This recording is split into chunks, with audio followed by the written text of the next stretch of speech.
இந்த பாட்டு தான் ரொம்ப சிரமமான பாட்டு. இந்த பதியத்தில் மற்ற பாட்டுலாம் ரொம்ப அருமையான பாட்டு, ரொம்ப இனிமையான பாட்டு, நல்ல செய்திகளை உடைய பாட்டு. இந்த பாட்டு கொஞ்சம் பொருள் சிரமமான உடைய பாட்டு. அது நமக்கு முன்னால் பொருள் பண்ணவங்கெல்லாம் என்னமோ பண்ணியிருக்கிறாங்க. எனக்கு என்னமோ அது எல்லாமே பெரும் சிரமமாக தெரியுது. அந்த பொருள் எல்லாம் பொருள்னு தோணலை. இதுதான் சரியான பொருளாக இருக்கும் என்பது எனக்கு, இந்த பொருளை எனக்கு திருப்தி இருக்குது. உங்கள்கிட்ட ஒரு உரை ஒன்று இருந்தது, அதை கொண்டு வரலையோ? வர்த்தமானம் பதிப்பகத்தில் போட்டது வாங்கி வச்சுல, அவங்க என்ன எழுதியிருக்காங்க பாருங்க. சரி, ஆடினார் ஒருவர் போலும்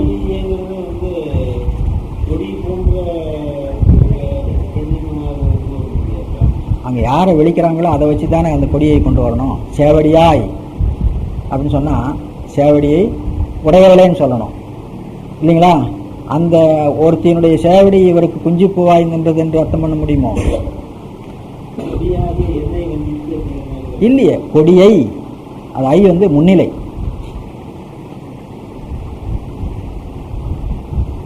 இ ஐ ஆய் மூணு முன்னிலையில் வரும். கொடியையே நீ கொடுமை உடையவனா அப்படின்னு அர்த்தம். ஏன்னா சேவடியா என்று விളിக்கிறோம். சேவடி என்பது என்ன சேவடி? அப்போதியடிகளுடைய சிரசிலே பூவாக நின்ற சேவடின்னு சொல்லுகிறோம். அது எந்த சேவடியா இருக்கும்? இறைவனுடைய திருவடி தான் இருக்கணும். அப்போ அந்த திருவடி உடையவனை தான் இங்கே சொல்ல வேணும். அப்போ சேவடியை உடையவனே, அப்போதி அடிகளுடைய தலையிலே பூவாக நின்ற சேவடியை உடையவனே, நீ கொடுமை உடையவனா அப்படின்னு தான் கேள்வி. அங்கே கொடி போன்ற பெண் என்று அர்த்தம் பண்ணுறதுக்கு வாய்ப்பு இல்லை.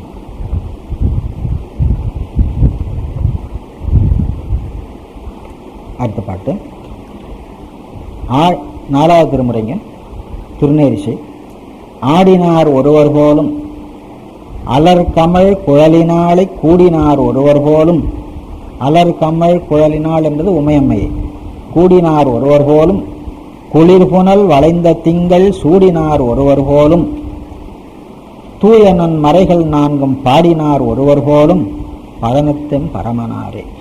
பழனம் என்னும் தலத்திலே இருக்கின்ற எமது பரமனாகிய பெருமான் ஆடினார், குழலினாலை கூடினார், புனலும் திங்களும் சூடினார், நான்மறைகள் 4 பாடினார். அப்படி அர்த்தம். அவரை என்னவென்று சொல்வேன்? ஆடினார் என்று சொல்லலாம், கூடினார் என்று சொல்லலாம், பாடினார் என்று சொல்லலாம். அப்படி. அடுத்த பாட்டு.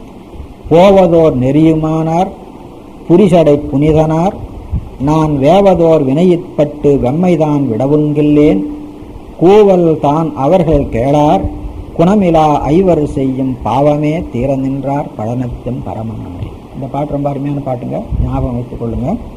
போவதோர் நெறியுமானார், நாம் செல்லுவதற்குரிய நெறியாகவும் அவன் இருக்கிறான், சென்று அடைவதற்குரிய இடமாகவும் அவன் இருக்கிறான்.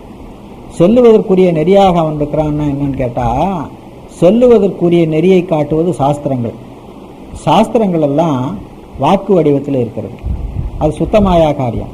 அந்த சுத்தமாயா காரியத்தில் சிவசக்தி நின்று இயங்கி கொண்டிருக்கிறது. சுத்தமாயா காரியமாகிய வாக்கு ரூபமாக இருக்கின்ற சாஸ்திரங்களை சிவசக்தி இயக்கி கொண்டிருக்கிறதுனால நாம் செல்லுவதற்குரிய நெறியை காட்டுவது சிவசக்தி அப்படின்னு அர்த்தம் பண்ணுவோம். ஆகினால நாம் செல்லுவதற்குரிய நெறியாயிருப்பது சிவநெறி, நாம் சென்று அடைவதற்குரிய இடமாயிருப்பது சிவம். இப்போ இதான் நாம் இப்போ நம்ம சைவ சமயத்தில் நின்று கொண்டிருக்கிறோம்னா சைவ நெறியில் நிற்கிறோம். சைவ நெறியில் நின்று சென்று அடைகின்ற இடம் எது? அதுவும் சைவம். அப்படி அர்த்தம் பண்ணணும். நாம் சென்று அடைகிற இடம் சைவம். சைவம்னா மங்களமானதுன்னு அர்த்தம், மலம் இல்லாத நிலை அப்படின்னு அர்த்தம். சைவம் என்ற சொல்லுக்கு மலம் இல்லாத நிலை அப்படின்னு அர்த்தம். சைவம் சிவம், சிவம்னா மங்களம், மங்களத்தை உடையது சைவம். மங்களம் அப்படின்னு சொன்னால் அது கூட இன்னொன்று இருக்கணும், அமங்கலம். அமங்கலம் என்பது பாசம், மங்களம் என்பது பாசம் நீங்கிய நிலை. அதனால் சிவம் என்பதுக்கு மங்கள நிலை அப்படின்னு அர்த்தம். சைவம் மங்களத்தை உடையவன் அப்படின்னு. போவதோர் நெறியுமானார் புரிசடை புனிதனார், நான் வேவதோர் வினையிற்பட்டு வெம்மைதான் விடவுங்கில்லேன். நான் வினையிலே பட்டிருக்கிறேன், என்னை நெருப்பிலே போட்டு வேக வைக்கிற மாதிரி வினை இருக்கிறது, அதை விட்டு போக முடியலை என்னால். வேவதோர் வினையிற்பட்டு வெம்மைதான் விடவுங்கில்லேன். இதில் இருந்து கொண்டு என்னை காப்பாற்றுவார் இல்லையா என்று கூவுகிறேன். கூவுகிறது அந்த 5 பேரும் கேட்க மாட்டாங்க. நான் நல்ல சத்தம் போடுறேன், நான் ரொம்ப சிரமப்படுறேனே, ரொம்ப துன்பப்படுறேனேன்னு. என்னை சூழ்ந்து கொண்டு 5 பேர் நிற்கிறானுங்க, ஒருவனும் காதில் போட்டுக்கிறது இல்லை. நீ எங்கேயோ இருக்கிற, நீ ஒருத்தன் தான் கேட்டு வந்து எனக்கு அருள் செய்ய முடியும். அதனால கூவல் தான் அவர்கள் கேளார். கூவரான் அவர்கள் கேளார்ன்றதுல அந்த ராவை இல்லும் தாவமா பிரிச்சுக்கணும். கூவல் தான் அவர்கள் கேளார். தான் என்பது பொருள் இல்லை. கூவல் என்பது கூக்குரல் விடுதலை. அவர்கள் என்பது அந்த ஐவரை. கூவல் தான் அவர்கள் கேளார். ஏன்? அவர்கள் குணமிலா ஐவர், நற்குணமில்லாத ஐவர்கள் ஆகையினாலே அவர்கள் செய்யும் பாவமே தீர நின்றார். அவர்களால் நான் செய்கின்ற பாவம் தீரும்படியாய் என்னுள்ளே அவர் வந்து நின்றார். அதனால பாவமே தீர நின்றார் பழனத்தின் பரமனாரே. கண்டராய் முண்டராகி கையிலோர் கபாலம் ஏந்தி முண்டராகி திருநீர் அணிந்தவர். அதனால திருமுண்டம் என்று சொல்றது திருநீர் அணிந்தவர். ஆமாம். கண்டராய் முண்டராகி கையிலோர் கபாலம் ஏந்தி தொண்டர்கள் பாடி ஆடி தொழுகவல் பரமனார்தாம் விண்டவர் புறங்கள் எய்த வேதியர் வேதனாவர் பண்டை என் வினைகள் தீர்ப்பார் பழனத்தின் பரமனாரே. நீரவன் தீயினோடு நிழவன் எழிலதாய பாரவன் விண்ணின் மிக்க பரம் அவன் பரமயோகி. இறைவனுடைய லட்சணம்லாம் சொல்லிட்டு இருக்கிறாங்க. அவனுடைய தடத்த நிலை சொல்றார். தடத்த நிலையில எல்லா பொருளோடும் கலந்து நிற்கிறான் இல்லையா? நீரவன் தீயினோடு நிழலவன், அப்ப தீயவன் நிழலவன் அப்படி அர்த்தம் பண்ணும். நிழலவன் எழிலதாய பாரவன் பிரிதி தத்துவம். விண்ணின் மிக்க பரம் அவன் பரமயோகி. விண்ணின் மிக்க பரம் சொரூபம். அவன் ஆன்மாக்களுக்கு ஞானத்தை அருள்வது பொருட்டு யோக வடிவத்தில் வர்றான் பரமயோகி. அப்ப தடத்தம் சொன்னாரு, சொரூபம் சொன்னாரு, யோக வடிவம் சொல்லியிருக்கிறார். 3 வடிவம் அதில் சொல்லியிருக்கிறார். ஆரவன் அண்டம் மிக்க திசையினோடு ஒளிகளாகி பாரகத்து அமிர்தமானார் பழனத்தும் பரமனாரே. எங்கும் நிறைந்தவன் ஆரவன். ஆறுதல் நிறைதல். அதனால ஆறுதலை உடையவனை ஆரவன் என்று சொன்னார். ஊழியார் ஊழிதோறும் உலகினுக்கு ஒருவராகி. ஊழியார் ஊழியை செய்பவனவன். ஊழியை செய்த பிறகும் உலகத்துக்கு ஆதாரமாக நிற்கிறவன் அவன். எனவே ஊழிதோறும் உலகினுக்கு ஒருவராகி பாழியார் பாவம் தீர்க்கும் பராபரர் பரமதாய ஆழியான் அன்னத்தானும் அந்தவர்க்கு அளப்பரிய பாழியார். பாழியார் வலிமை உடையவர். 2வது வரல ஒரு பாழியார் இருக்குது. பாழாக்கினவர் என்று அர்த்தம் பண்ணணும். பாழ் ஆக்கினவர், இல்லையாக ஆக்கினவர், சங்கரித்தவர் என்று பொருள். பாழியார் பரவியேத்தும் பழனத்தும் பரமனாரே. ஆளின்கீழ் அறங்களெல்லாம் அன்று அவர்க்கு அருளி செய்து. ஆளின்கீழ் அறங்களெல்லாம் அன்று அவர்க்கு அருளி செய்து நூலின் கீழ் அவர்களுக்கெல்லாம் நுண்பொருளாகி நின்று. அப்போ நூலை அருளி செய்தவனும் அவன்தான், நூலின் பொருளாயிருப்பவனும் அவன்தான். அப்ப தன்னைத்தானே அவர்களுக்கு உபதேசித்தான். சிவபெருமான் தட்சிணாமூர்த்தி வடிவத்தில் இருக்கிறான். இவர் குரு, உபதேசிக்கப்படுபவர். கீழே முனிவர்கள் உட்கார்ந்து கேட்கிறார்கள். இவர் உபதேசிப்பவர், இவர்கள் உபதேசிக்கப்படுபவர்கள். மத்தியில உபதேசமாக நிற்கிற நூல் இருக்குது. இப்போ நான் இருக்கிறேன், நான் வேற, இந்த புத்தகம் வேற, கேட்டுக்கொண்டிருக்கின்ற நீங்கள் வேற. இதுதான் உலகியல்ல இயற்கை. ஆனா அங்க என்ன நடந்ததுன்னு கேட்டா, சொல்லுபவரும் அவர் தான், சொல்லப்பட்ட பொருளும் அவர் தான். அப்படி கொண்டு அதை சொல்றார் அவர். ஆளின் கீழ் அறங்கள் எல்லாம் அந்தவர்க்கு அருளி செய்து நூலின் கீழ். நூலின் கீழ் என்பது இடத்துன்னு அர்த்தம். கீழ் என்பது இடப்பொருள் வருது. கீழிடம்னு அர்த்தம் வரல. கீழ் என்ற சொல்லுக்கு 2 நிலைமை உண்டுங்க. இடப்பெயராக வரும், இடப்பொருள் உருவாக வரும். இடப்பெயராக வருகிற போது கீழிடம்னு அர்த்தம். இடப்பொருள் உருவாக வருகிற பொழுது கீழ் இடம் என்ற அர்த்தம். அந்த வேறுபாடு தெரிஞ்சு நூலின் கீழ், நூலின் இடத்து அப்படி அர்த்தம் பண்ணும். நூலின் கீழ்னா அப்படி பார்க்க முடியாது. நூலின் இடத்து. நூலின் கீழ் அவருக்கெல்லாம் நுண்பொருளாகி நின்று அறம் அருளி செய்தார். அருளி செய்யப்பட்ட பொருளாக அவர் நின்று காலின் கீழ் காலம் தன்னை கடுகத்தான் பாய்ந்து பின்னும் பாலின் கீழ் நெய்யுமானார். பாலின் கீழ் நெய் என்பது பாலினிடத்து நெய். பாலின் கீழ் நெய்யுமானார் என்பதற்கு கருத்து என்ன? வெளிப்படாது நின்றார் அப்படின்னு அர்த்தம். பக்குவம் உடையவர்களுக்கு தயிரின் கண்ணை போல வெளிப்பட்டு நிற்பான். பக்குவம் இல்லாதவருக்கு பாலின் கண்ணை போல் வெளிப்படாமல். ஆனா இல்லாதவன் இல்லை. வெளிப்படுதல் வெளிப்படாமையத்தான் உளான் இளன் என்றெல்லாம் சொல்லிக் கொண்டிருக்கிறார்களே தவிர அவன் எப்பொழுதும் உளன் தான்.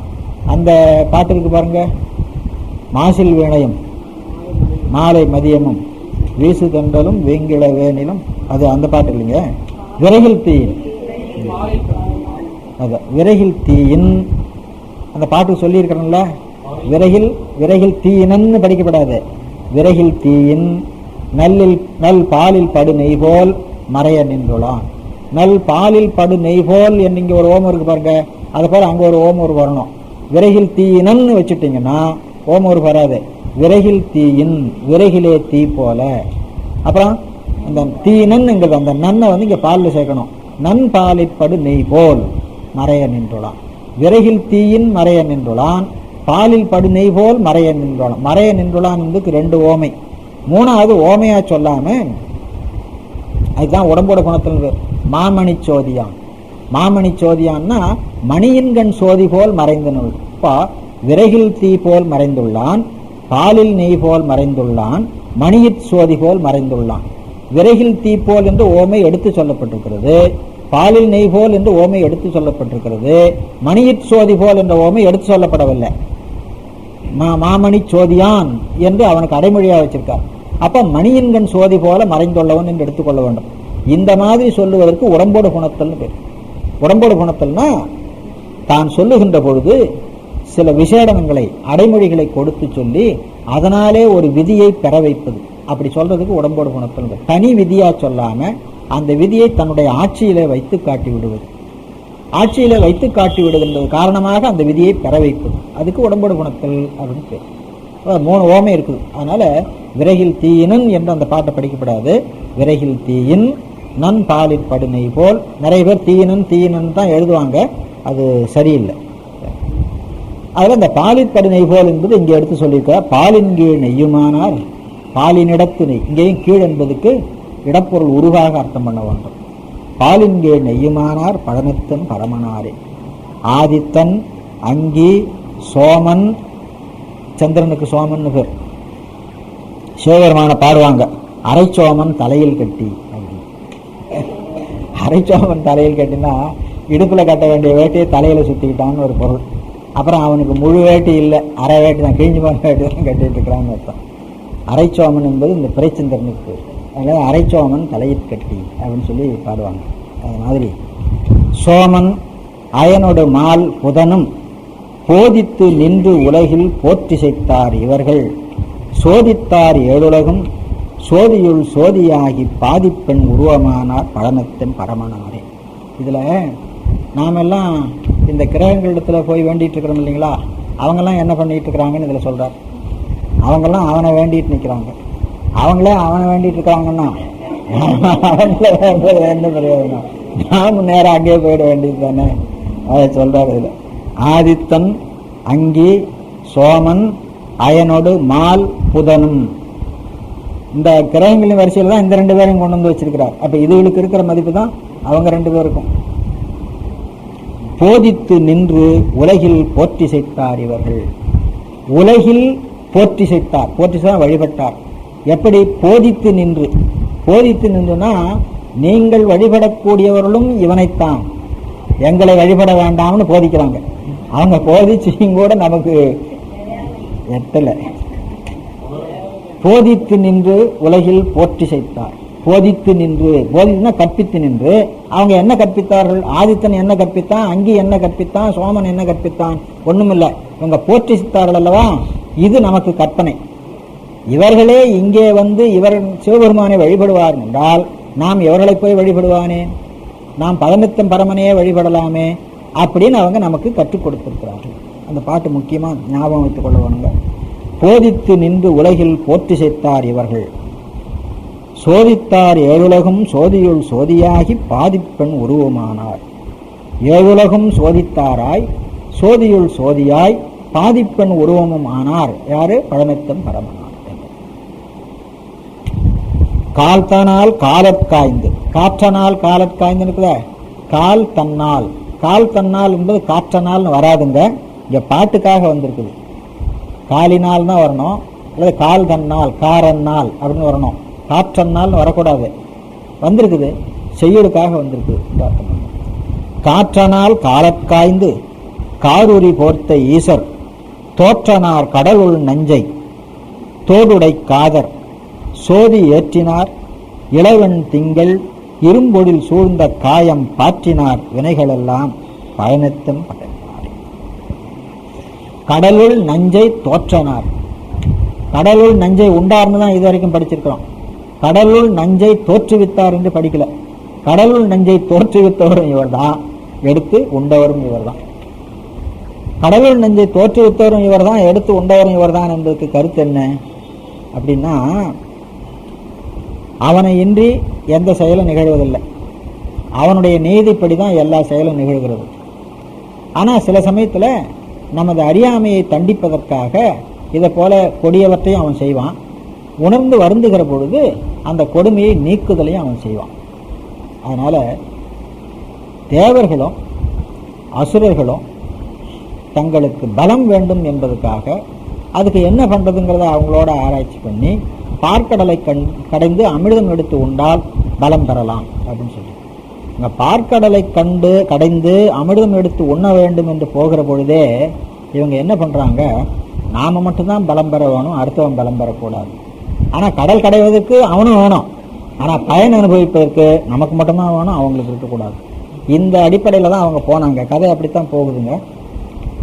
கடையிற போது 2 பேரும் தானே கடைஞ்சாங்க. தேவர்கள் ஒரு பக்கம், அசுரர்கள் பக்கம் இருந்து கடைந்தார்கள். அப்படியான எழுந்த விடம் அது அமிர்தம் 2 பேருக்கும் தானே இல்லை. போகிற பொழுதே நமக்கு பலம் வேணும், நமக்கு பலம் இருந்தால்தான் அசுரர்களை வெல்ல முடியும் அப்படின்னு தான் போனாங்க. இந்த மாதிரி ஒரு காரியம் செய்கிற பொழுது அதுக்கு முதல் விளைவு நஞ்சு தான். அப்ப நஞ்சும் அவனுடைய அறிவு இன்றி தோன்றவில்லை, அவன் தான் தோற்றுவித்தான். அப்புறம் வருந்தி வந்த பொழுது எடுத்து உண்டு, அதான் தோற்றனார். இது ஒரு முக்கியமான குறிப்புங்க, வேற எங்கேயும் இது கிடைக்கிறது இல்லை. இதுதான் தோற்றனார் கடலுள் நஞ்சை தோடுடை காதர் சோதி ஏற்றினார் இளவன் திங்கள். இளவன் திங்களை சோதி உடையவதாக உயர வைத்தார் அர்த்தம். சிவபெருமான் தன்னுடைய திருமுடியில இடம் கொடுத்து சந்திரனை தங்க வைக்கவில்லை என்று சொன்னா தட்சனுடைய சாபம் முழுவதுமாக பலித்து அதனுடைய ஒளி முழுவதும் அழிந்து போயிருக்கும். தட்சனுடைய சாபம் ஏனைய தேவர்களிடத்துல செல்லும், இறைவனிடத்துல செல்லாது. அதனால அவன் திருமால் பிரம்மா இந்திரன் எல்லார்ட்டையும் போனான், யாராலையும் முடியாது. தட்சனுடைய கோபத்துக்கு எங்களால் ஆளாக முடியாதுன்னு சொல்லி விட்டாங்க. கடைசியில் இங்கே வந்து விழுந்தான். தட்சனுடைய கோபம் இங்கே செல்லுவதில்லை. எனவே சோதி ஏற்றினார் அப்படின்னு சொல்லி சொன்னார். சோதி ஏற்றினார் இளவன் திங்கள் இரும்பொழில் சூழ்ந்த காயம் பாற்றினார் வினைகளெல்லாம் பழனத்தம் பரமனாரே. இரும்பொழில் சூழ்ந்த பழனம், காயம் பாற்றினார் வினைகளெல்லாம், காயத்து வினைகளெல்லாம் பாற்றினார். உடம்போடு கூடி செய்கின்ற வினைகளும் வினைகளால் வரும் பயனையும் அழித்தார். பாற்றுதல்னா அழித்தல் அர்த்தம். காயம் என்பது உடம்பு, காயம் பாற்றினார் அப்படின்னு அர்த்தம். சொற்களை இருந்தபடியே நேரம் அர்த்தம் பண்ணிட்டு போனா ஒன்னோட ஒன்று ஏயாதுங்க. தமிழ் இலக்கணத்துல செய்யுள்ள ஒரு சொல்லும் இன்னொரு சொல்லும் சேர்க்கிற பொழுது இந்த சொல்லும் பொருள் பொருத்த முறை ஏய்கிறதா, பொருள் பொருத்த முறை ஏயவில்லையா? ஏயவில்லை என்று சொன்னா இந்த சொல்லின் பொருள் வேற எந்த சொல்லின் பொருளோடு போய் ஏயும் அப்படின்னு பார்க்கணும். ஒரு சொல்லின் பொருள் தன்னை அடுத்து நின்ற சொல்லோடு ஏயுமானால் அதுக்கு தழுவு தொடர் அப்படின்னு பேர். அந்த சொல்லின் பொருள் தன்னை அடுத்து நின்ற சொல்லோடு தொடர்ந்து ஏயாம சில சொற்கள் கடந்து போய் இருக்கின்ற வேறொரு சொல்லோடு சேர்ந்து பொருள் ஏயுமானா அதுக்கு தழாத்தொடர்னு பேர். தழாத்தொடராக இருக்கிற தொடரை அர்த்தம் பண்ற பொழுது அந்த சொல்லை எந்த சொல்லோடு சேர்த்தால் பொருள் பொருத்த முறை தழுவுமோ அப்படி மாற்றி அர்த்தம் பண்ணி கொள்ள வேண்டும். இந்த பாட்டில் பாருங்க, இரும்பொழில் சூழ்ந்த காயம் பாற்றினார் வினைகளெல்லாம் பழனத்தம் பரமனாரே. இரும்பொழில் சூழ்ந்த காயம், பொழில் சூழ்ந்த காயம் பொருள் ஏயாதுங்க. அப்ப பொழில் சூழ்ந்த என்பது காயத்தோடு ஏயாதுன்னா வேற எங்க போய் ஏயும்னு பார்க்கணும். பொழில் சூழ்ந்த பழனம், அப்ப பொழில் சூழ்ந்த என்பதை அதன் பக்கத்தில் இருக்கிற காயம் என்ற சொல்லோடு பொருள் இயக்காம பழனம் என்ற சொல்லோடு பொருள் எடுத்துக்கொள்ளும். அப்போ பொழில் சூழ்ந்த பழனம். அப்புறம் காயம் பாற்றினார் வினைகள் எல்லாம் இருக்கு பாருங்க. இத காயம் என்பதை பாற்றினார் என்பதோடு சேர்க்க முடியாது. காயத்தை பாற்றினார்னு சொல்லக்கூடாது, வினைகளை தான் பாற்ற முடியும். ஆகினால காயம் வினைகளெல்லாம் பாற்றினார் அப்படி கூட்டணும். காயம் வினைகளெல்லாம் என்பது காயத்தோடு கூடி செய்கின்ற வினைகளை எல்லாம் பாற்றினார் அழித்தார் என்று அர்த்தம் பண்ண வேண்டும். இது செய்யுள்ள அர்த்தம் பண்ண வேண்டிய முறைங்க. எந்த செய்யுள்ளையும் பெரும்பாலும் சொற்களை பக்கத்தில் இருக்கிற சொல்லோடு இயைத்து பொருள் பண்ண முடியாது.